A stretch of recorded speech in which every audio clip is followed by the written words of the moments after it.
estamos com a professora Cristiane Henriques, coordenadora do Núcleo de Mediação da Universidade Católica de Petrópolis e também coordenadora da pós-graduação em mediação, que já está com muito sucesso, uma turma grande de 50 e tantos alunos, né, professora? 52 alunos. 52 alunos, e já abrindo para 2017 a segunda turma. Isso.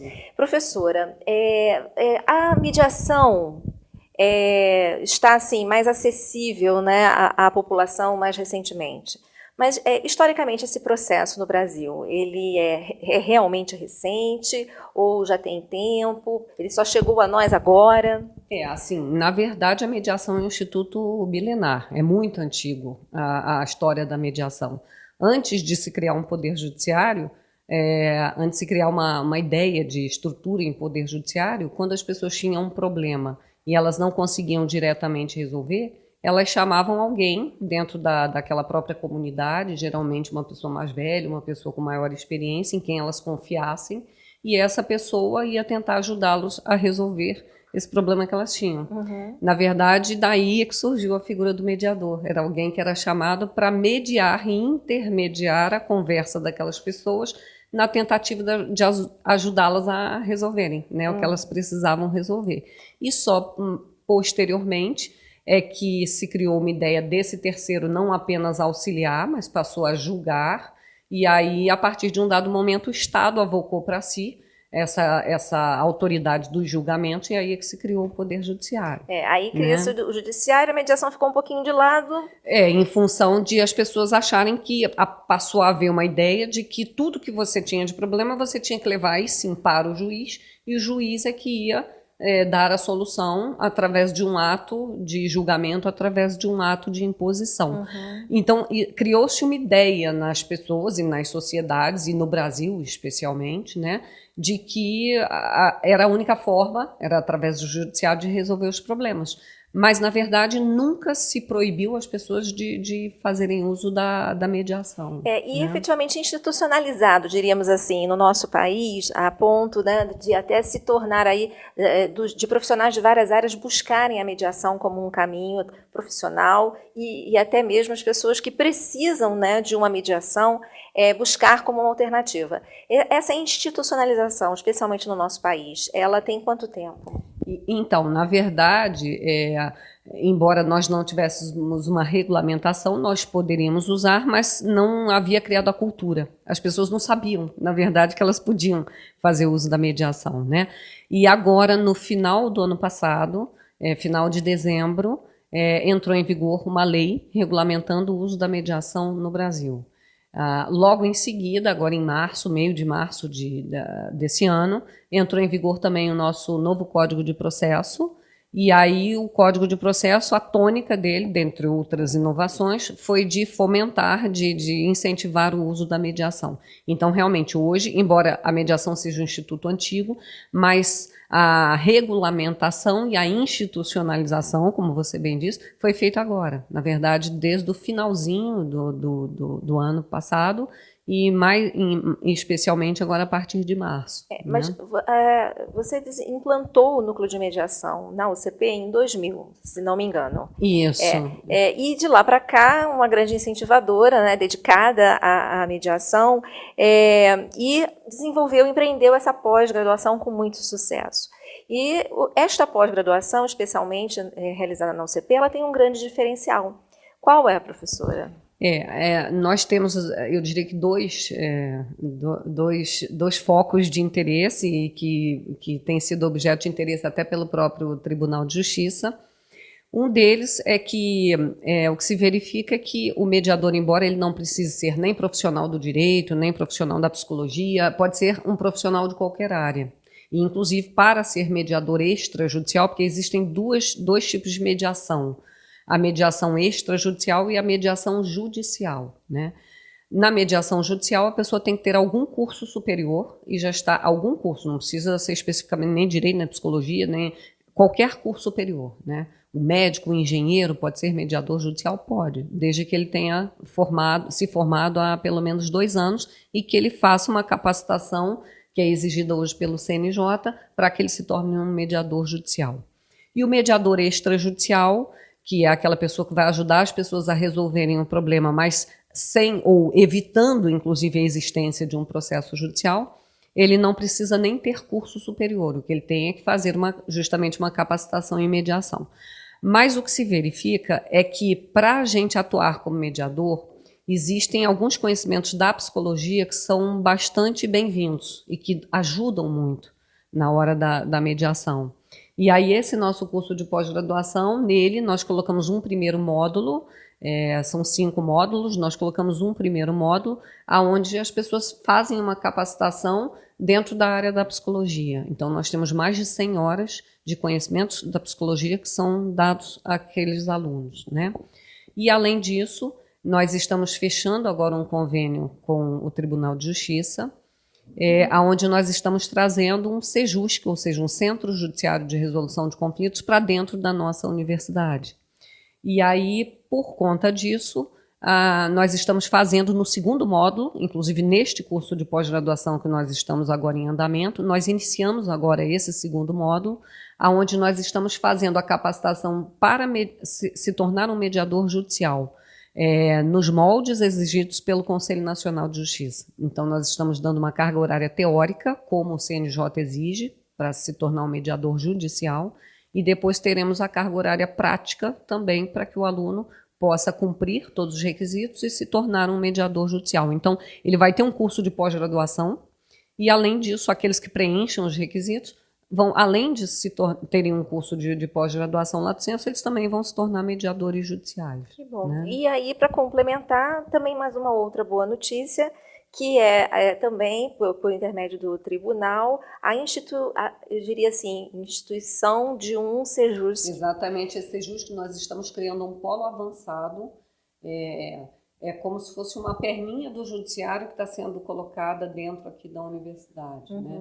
Porque o Conselho Nacional de Justiça, exatamente em função da quantidade de processos judiciais, lá embaixo, em 2010, já identificou a necessidade de que as pessoas buscassem outros meios para resolver os seus problemas, não apenas o processo judicial. Então, num primeiro momento, o Conselho Nacional de Justiça identificou uma quantidade muito grande de processos, tanto que em 2015, é uma estatística que a gente encontra no site do CNJ, havia 100 milhões de processos no Brasil, né? Então, uma quantidade que é infindável, né? Então, eles acharam que tinha que ser fomentada a criação de outros meios. E, paralelamente a isso, o CNJ também identificou que alguns tipos de conflitos, por mais que o Poder Judiciário seja eficiente, esteja com uma quantidade razoável de processos, né, existem alguns conflitos que não são adequadamente resolvidos no Poder Judiciário, mas não que seja culpa do juiz nem do Judiciário. É porque, dada a complexidade de alguns tipos de conflito, ou a natureza de alguns tipos de conflito, e para não prosseguir mais disso, mas especialmente conflitos na área de família, o juiz às vezes não tem condições para ajudar da forma adequada aquelas pessoas. Ele vai lá, ele vai aplicar a lei, ele vai dar uma sentença, mas muitas vezes o problema daquelas famílias continua, né? Então, o próprio Conselho Nacional de Justiça, identificando várias situações que talvez tivesse que se buscar outros métodos que pudessem ser eficientes para ajudar as pessoas, nessa resolução 125 começou a criar, essa resolução ela criou as políticas públicas de tratamento adequado dos conflitos, ou seja, o Poder Judiciário se preocupando em pensar em ajudar as pessoas a resolverem de uma forma melhor, que não através da imposição do processo judicial. Através dessa resolução foram criados os NUPEMECs, Núcleos Permanentes de Métodos Consensuais, dentro da estrutura do Judiciário, e esses NUPEMECs deveriam descentralizar a utilização de mediação e de conciliação, criando CEJUSCs, Centros Judiciários de Resolução de Conflitos, nas comarcas. E, além disso, essa resolução do CNJ permite também você criar um CEJUSC fora do próprio fórum, né? Porque até então os CEJUSCs têm sido criados dentro da própria estrutura do fórum, dos fóruns, né? Mas aqui no estado do Rio de Janeiro, como é previsto na resolução e como é possível fazer isso, o NUPEMEC aqui está nos dando essa confiança. Eu diria que ele está nos dando um voto de confiança no sentido de que está sendo criado o primeiro polo avançado de um Sejusc fora do ambiente do fórum, dentro aqui da universidade. De uma instituição de ensino superior, né? Realmente é um privilégio. Deixa eu lhe fazer um questionamento que, enquanto você estava falando, a questão realmente da demanda excessiva, né, nos processos, no judiciário. Há possibilidade, aí já vamos para uma questão prática, de um processo que está já correndo, ele ser o juiz recomendar, por identificar a necessidade de uma mediação, de transferir esse processo de um atendimento, de um cuidado no judiciário por um juiz, ser transferido para um processo de mediação? Sim, com certeza. Inclusive, o novo Código de Processo, ele determina, é um requisito da petição inicial, ou seja, quando uma pessoa vai, através de um advogado, quando ela vai elaborar uma petição inicial, hoje passa a ser um dos itens obrigatórios da petição inicial, você indicar se você quer ou não a mediação. A mesma coisa, a pessoa que vai se tornar réu no processo, ela também terá a oportunidade de dizer se ela quer ou não a mediação. E só não haverá... Então, hoje a regra é ter mediação, na verdade. Que bom, né? Então, só não vai acontecer a mediação se os dois expressamente disserem que eles não querem fazer a tentativa de mediação. Desde que um deles queira, eles serão encaminhados para a mediação. Agora... tem que ficar bem claro que a mediação é um instituto consensual e que depende da voluntariedade das pessoas. Não é de uma forma imposta, no sentido, eu sou obrigado a resolver o meu problema por mediação, não. O que vai ser, as pessoas vão ser encaminhadas para uma sessão de mediação, onde elas vão ter o conhecimento do que é a mediação, porque o fato é que as pessoas hoje não usam mediação porque elas não têm conhecimento, né? E aí, daí eu já até... passo para a importância do advogado. O advogado hoje é muito importante ajudar a desenvolver a mediação, porque quando você vai buscar um advogado, ele é que tem que te orientar dizendo que você tem a possibilidade da mediação, porque a pessoa ela é leiga, a pessoa não sabe, né, que ela tem essa possibilidade da mediação. Enfim, então, quando é designada a audiência de mediação, e aí dentro do judiciário nós falamos de audiência de mediação, então o que vai ser apresentada a mediação para a pessoa, explicando para ela como é que é o funcionamento. Agora, claro, a pessoa não é obrigada a permanecer no procedimento de mediação se ela não quiser, porque a mediação ela depende de que a pessoa queira.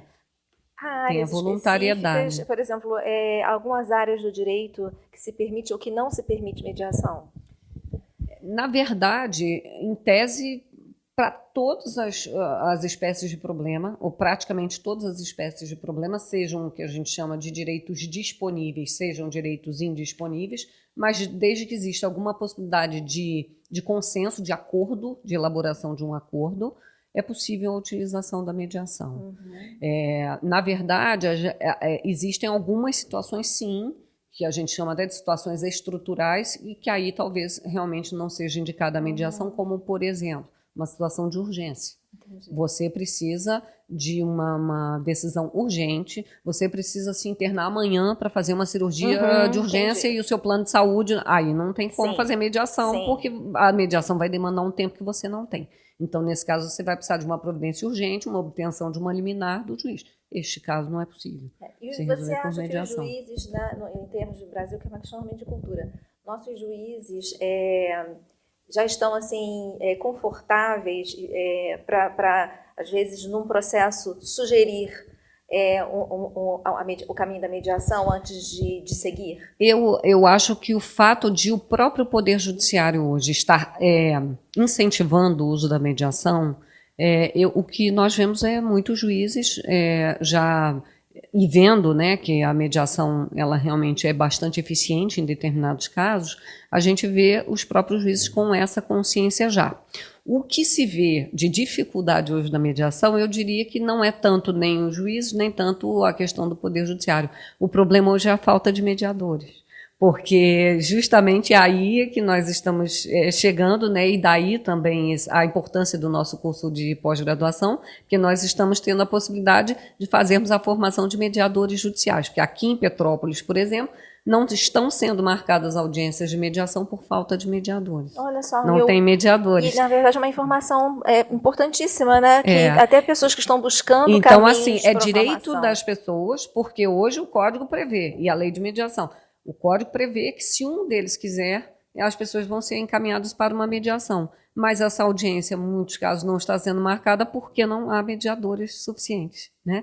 Então, também por isso, o tribunal está nos apoiando muito no nosso curso de pós-graduação, porque o próprio Poder Judiciário precisa de mediadores e mediadores bem formados, né? Pessoas que sejam realmente, tenham uma formação suficiente, uma formação bem feita, para que possam atuar como mediadores judiciais.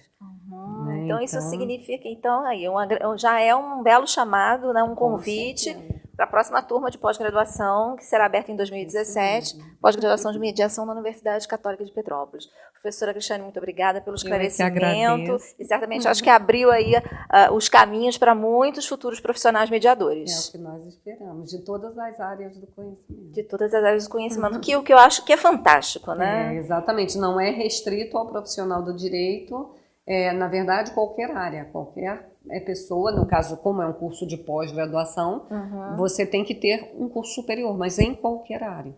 Então, em qualquer área você já estaria apto para fazer um novo campo de trabalho para as pessoas. Isso. Obrigada, professora. E você continue nos acompanhando. Mais informações sobre a pós em nosso site.